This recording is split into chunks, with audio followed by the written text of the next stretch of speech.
באנו חושך לגרש, בידינו אור ואש. טוב, תקשיבו, יש לי הודעה חשובה מאוד. אני החלטתי לפנק אתכם משהו. מעכשיו יש רק סופגניות בלי כלום. לא.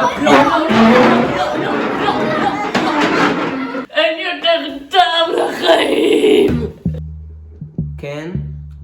אני רוצה את המגש פרימיום בבקשה. כן, עם כל התוספות, תודה. כל הסופגניות. כן. אין במלאי? נו באמת.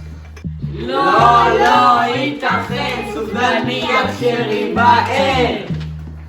זה לא האיכות, זה את הכמות.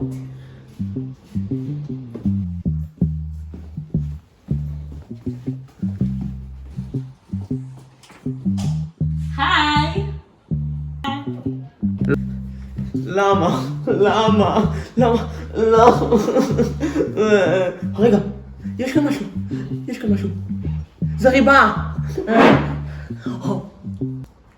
ריבת חלב.